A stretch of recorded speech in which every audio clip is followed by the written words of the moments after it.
আমি এটা প্ৰশ্ন কৰিব খুজিছোঁ যে নীলখৰ পৰা চিলাপথাৰলৈ যিখন সংযোগী দলং, এই দলংখনৰ ইঞ্জিনিয়াৰ কোন, জেই কোন, এছে কোন, আমি জানিব খুজিছোঁ।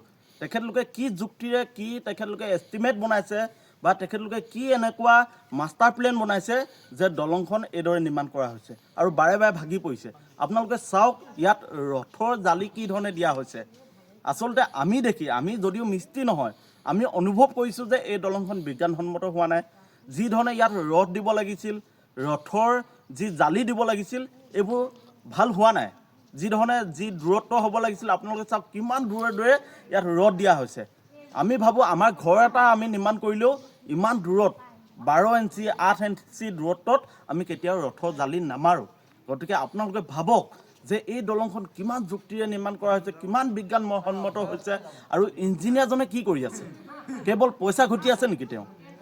জেইজনে কি কৰিছে, এচিজনে কি কৰিছে, তেখেতলোকৰ মাষ্টাৰ প্লেন কি, তেখেতলোকৰ এষ্টিমেট কি, তেখেতলোকে কিয় এই দলংখনক লৈ চিৰিয়াছ নহয় আমি প্ৰশ্ন কৰিব খুজিছোঁ।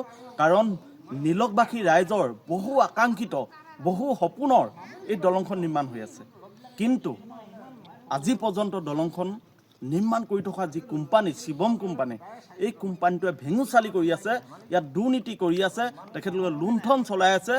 যাৰ ফলত এতিয়া আপোনালোকে দেখিবলৈ পাইছে এবাৰ নহয় দুবাৰকৈ ওপৰৰ গাঁতৱাল খহি এতিয়া মাটিত বাগৰি পৰিছে। গতিকে ৰাইজে বিচাৰ বিশ্লেষণ কৰক এই দলংখন কিমান যুক্তিসংগতভাৱে এই শিৱম নামৰ কোম্পানীটোৱে নিৰ্মাণ কৰি আছে।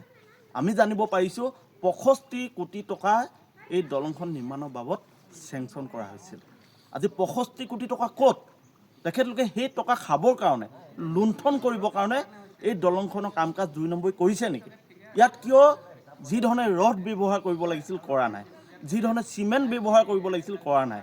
আমাৰ সন্দেহ হয় যে তেখেতলোকে এই গাই নদী বালিয়ে এই দলংখন নিৰ্মাণ কৰিছে নেকি?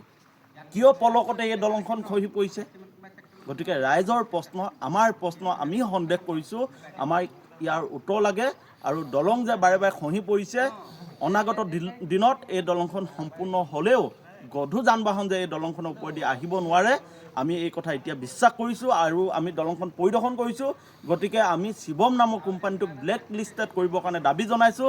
আৰু লগতে এই যি গাই নদীৰ ওপৰত দ্বিতীয়খন দলং বনাই আছে, এই সম্পূৰ্ণভাৱে এই দলংখন ভাঙক আৰু নতুনকৈ নিৰ্মাণ কৰিবৰ কাৰণে শিৱম নামৰ কোম্পানীটোক চৰকাৰে নিৰ্দেশ দিয়ে।